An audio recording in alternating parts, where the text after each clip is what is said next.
Actually, let me tell you, we need to link what is happening with the past. In the past, all the bad things, all the suffering of women, all the violence, all these were happening, but in closed windows, in closed halls, because there was no opportunity to raise them out. Even in Omuganda, yalina olugero nti ebyamaka tebitotorwa. That you don't pour out things in the home to the public. But otherwise, they were suffering, they were raped, they were all this.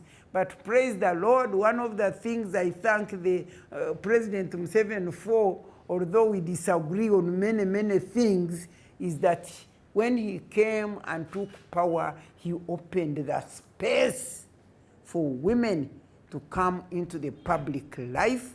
And some of us who are burning with this dream of talking against inequalities and injustice against women broke onto the public platform. That's when now we began a woman to get a space also to be treated as human beings. So now when they beat them or they quarrel, rape, they talk. Don't think it is today. They talk. But the issue of mothers-in-law, by the way, if you want to know, people should come and learn so much from me. For me, the Lord reveals me many things. I don't call my daughter, my son's wife, a daughter-in-law. I call her a daughter-in-love, because she came to be my daughter through the love of my son. And therefore, I'm her mother-in-love. And she's my daughter-in-love. God revealed this to me. Because when you say daughter-in-law, is it really the law that made my son meet that girl? And the moment you say law, she becomes distant from you. But when you say my daughter-in-love, you need to see me with my daughters-in-love. They're even like they are more of my children than the boys themselves. But what causes problems? Because you had asked me about daughter-in-law. I think the question will come at that time and I will explain it. And I really want to talk to more to the daughters-in-love. Remember, I didn't produce any daughter naturally. Biologically, I have only 4 sons. But by God's grace, I have so many. If you come to my home, you'll see the weddings that take place. I'm always at weddings because of the daughters I have mentored, because of the daughters God have given me. But one thing I want to tell the daughters, me as a mother of boys, probably if I didn't have my own financial independence, maybe they would not be as good with me as they are. But because I have free financial independence, then things go well. But what I realized, which I want the girls who are quarreling with their mothers-in-law to know, is that they come and take from us a fully accomplished object, I don't know, fully self-contained, you know. Here I am, I produce this baby, I raise up this son, I pour my life and my love and everything to this son. She finishes education, I go and marry him a wife. After education, I have not even received or enjoyed anything from this son. All I'm doing is putting in him, and you come, and I make your wonderful wedding, and I hand over this boy to you. And you just go and take him completely. You take him self-contained, akasente, whatever he has got, it is yours. It is yours, and you put in nothing.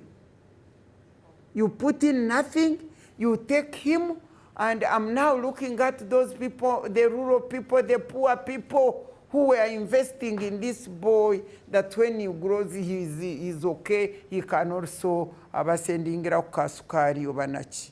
You just take him completely. And I will tell you what I have found out, me as a mother of boys. Secondly, you don't bring him home. You don't allow him to come home. For instance, me, Miria, I don't need any money. I don't need any resource. I don't need anything. But I want my children to come and visit me. I want to see my grandchildren. And you know, daughters in love, they go and take our sons to their parents. They take them. And you who have produced boys, you stay in your house alone, you long to see your grandchild, you can't see any. You long to see your son, you can't see him. You long, and I'm telling you, I want to tell the mothers of their daughters, you should be disciplined. They should be able to tell their daughters, to tell them, please, do you visit your husband's parents? Do you go to see them? Do you take them something? Because let me tell you, you men, I don't know what to call men. That's why they needed help.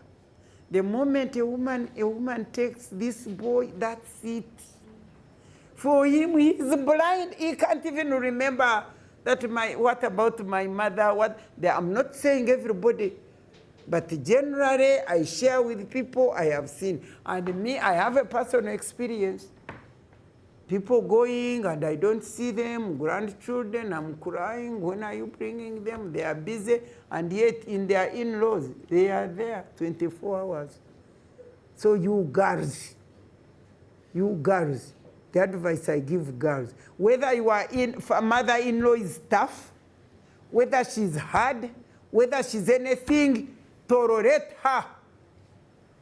If she was not there, would you get that wonderful man? Would you tolerate her? How many days, how long would she be? She comes in the house. If she comes in the house, oh, my daughter, oh, you, mommy, this is this, and she feels good. She goes, is she going to sleep in your house and stay there?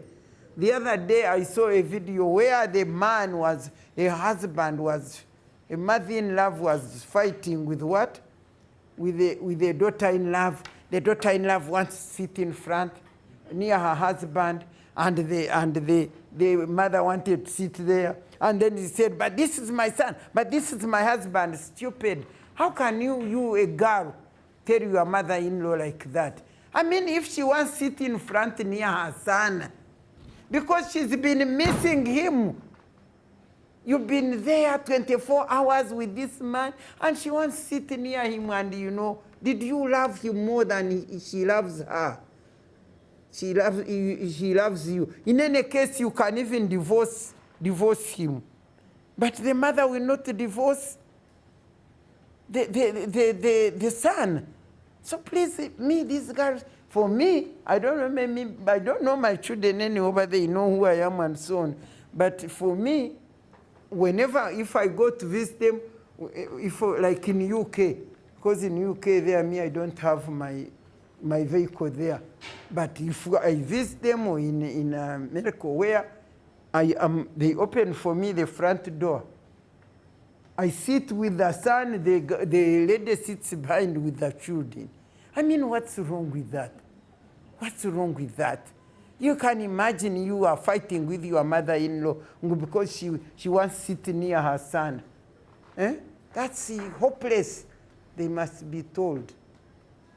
I usually plead for women, but you can see today, I'm very, very fair. First of all, me being a child of God, of course, I know that marriage is the only institution created by God. The only one.